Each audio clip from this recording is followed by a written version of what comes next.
Muy buenas tardes.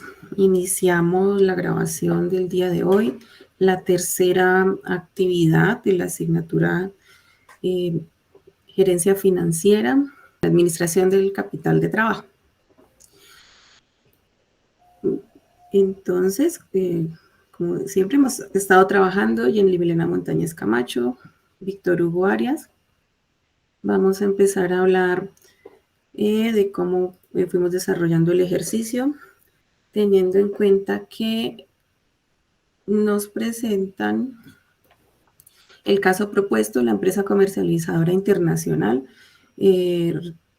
presenta la información con la que debemos elaborar un presupuesto de flujo de caja para los para el próximo año. Entonces, iniciamos con poner los datos dentro de la información histórica y la proyección de ingresos y gastos, en donde pues tenemos en cuenta que en la empresa se realiza o compra de mercancías al 60, al 20 y al 15%, y se realizaron también proyecciones de ventas de mercancía al 40, al 30 y al 30% también. Bueno, al contado a 60 días y a 90 días.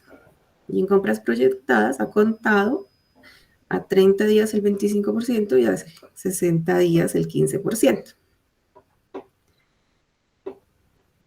Bien, sí. Adicional, diligenciamos una información básica del ejercicio donde teníamos que el año anterior la nómina presupuestada era de 32.550.000 pesos al mes y hubo un incremento para el año 2025 de 2.450.000 pesos mensuales, lo cual nos da un gasto de 35 millones de pesos. Para esto, pues hicimos el ejercicio de las primas, las cesantías, los intereses de cesantías, vacaciones, las cuales se distribuyeron de acuerdo al ejercicio para marzo, mayo, julio y septiembre. También incluimos el costo por arrendamiento, servicios públicos, vigilancia. Hay un outsourcing de aseo y de supernumerarios, los cuales son los que hacen los reemplazos para el personal que sale a vacaciones. Tuvimos en cuenta la utilidad antes de impuesto del año anterior, la tasa ponderada al 35%, la utilidad neta, los impuestos de pagos de prediales, impuestos de vehículos y el margen de seguridad del SOET, el 5% para uno restringido y el 10% para un SOE relajado. La tasa de financiamiento la dejamos del 2% y la tasa de inversión del 1%. Y con estos datos, pues, iniciamos a trabajar sobre nuestro flujo de caja. Ok, entonces, dentro del flujo de caja, bueno, teniendo en cuenta que llegamos con un saldo muy bajito del año anterior, iniciábamos con un saldo en rojo porque la suma de los egresos, pues al hacer la suma de los egresos no contábamos con el capital suficiente para proyectar en saldo positivo los próximos años. Entonces, hubo que tomar decisiones en cuanto a priorizar, en este caso, publicidad, bajar los rubros de publicidad por el año. Estaba en 40 millones, lo bajamos a 20 millones. Sin embargo, llegábamos con un saldo en rojo de menos 23.770.000, 0,33, por lo que tuvimos que hacer una solicitud de préstamo de 40 millones. Y de esta manera irnos financiando mes a mes con un rubro, en este caso de 3.640.000 pesos, que era la cuota que nos ayudaba a mantener el saldo positivo, a mantener flujo de caja durante los meses, ya que la proyección que se presentaba también algunos meses aumentaban los egresos de manera significativa y en algunas ocasiones también disminuían los ingresos. Entonces hubo que hacer ese préstamo y financiarnos de esta manera para lograr mantener un saldo en caja, un flujo de efectivo positivo. Entonces, pues teníamos un saldo inicial del año anterior muy bajito que no nos ayudaba no nos ayudaba a cubrir todos los gastos que se estaban presentando. Tenemos, bueno, un total de efectivo disponible que este es el saldo inicial más el total de ingresos. Sumamos todos los egresos y para empezar a hacer la provisión del SOE, en esta pues es este SOE, hicimos el SOE con un margen de seguridad, entonces del 0,05%, como como ha hablado mi compañero, utilizamos un margen restringido de seguridad y bueno, obtuvimos el SOE, que es el total de ingresos sobre la rotación de caja, que en este caso se trabajó para el ejercicio, el SOE con una rotación de 12 veces en el mes y de esta manera pues también sacamos el total de efectivo requerido, que es el total de egresos más el SOE.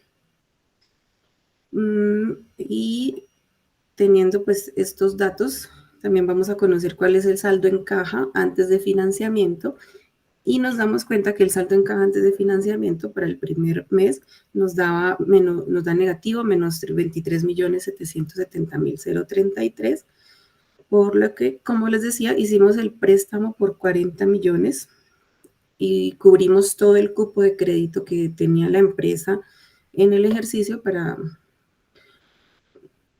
porque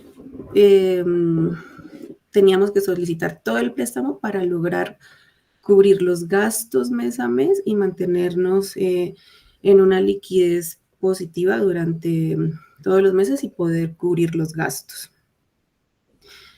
De la misma manera, pues ya calculamos cómo fue el pago de intereses, que es el valor de la deuda por el 2% de interés, como estaba en el ejercicio, y para obtener pues el total del pago por financiamiento.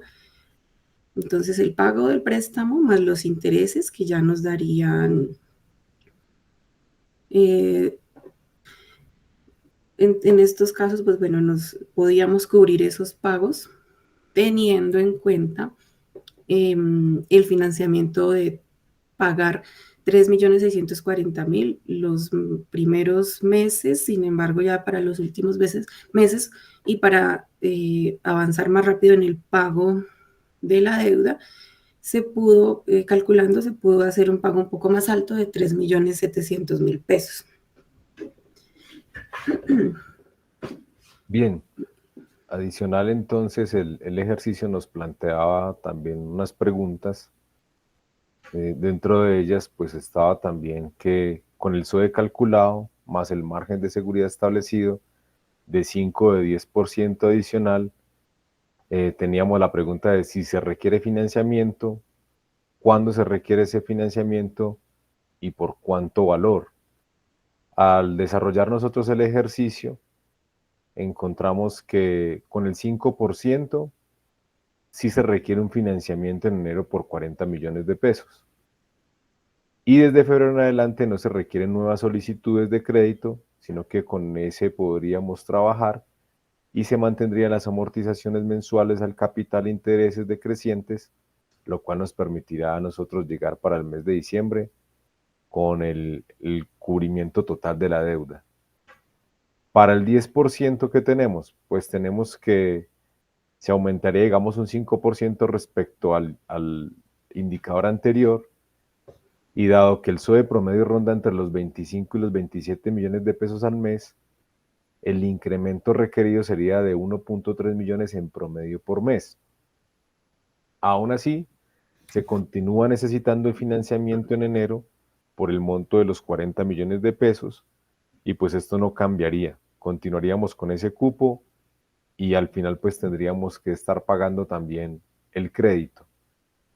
Luego pues está el tema de una pregunta donde dice, ¿qué pasaría si la rotación del efectivo fuera de 8 veces al mes o si fuese 15 veces?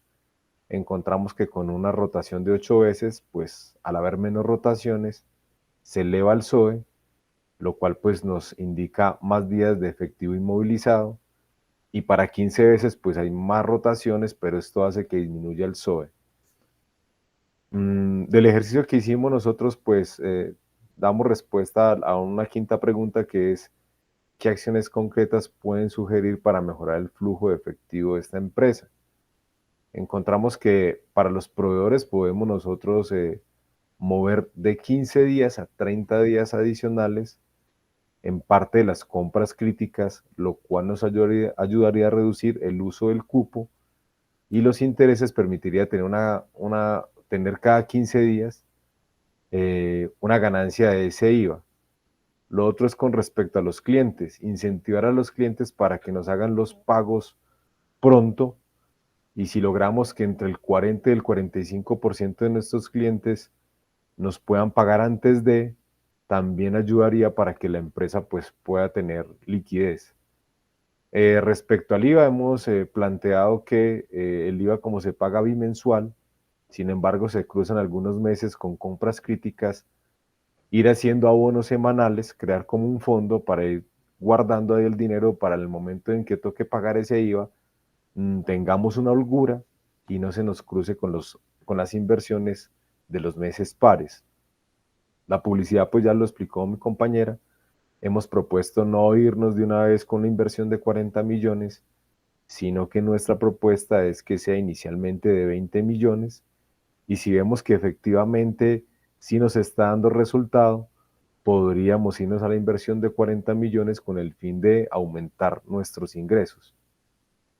Encontramos que el calendario está definido, que los meses más críticos están de abril a julio. Aconsejamos considerar postergar, si es necesario, en esos meses donde se cruza con el pago del IVA, no realizar las compras críticas, es decir, un mes antes o un mes después, realizar la compra crítica. Y una última recomendación que nosotros daríamos es una política de caja mínima, establecer un piso mínimo entre 50 y 60 millones para absorber las desviaciones de ventas. Entonces ahí los inversionistas de pronto deben revisar si efectivamente se van a la ganancia del 50% que ellos solicitaron, o si pueden bajar a un 30 o un 40, y de esta forma podemos tener ese piso entre 50 y 60 millones para absorber las desviaciones de las ventas, y así pues mantenemos la empresa siempre con flujo de caja y con dinero para poder mantener siempre el total requerido en positivo.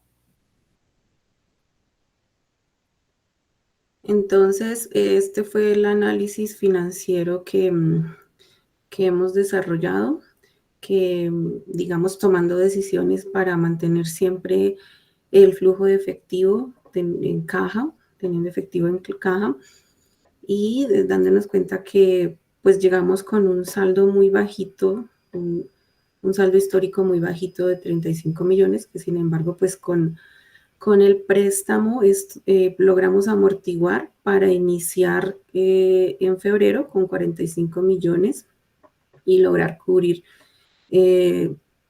las necesidades de la empresa, y así sucesivamente. Entonces ya logramos equilibrar el efectivo, y aquí con 90 millones para el mes de marzo, y lograr pues cubrir las necesidades, todos los movimientos que se hagan en la empresa para cada mes.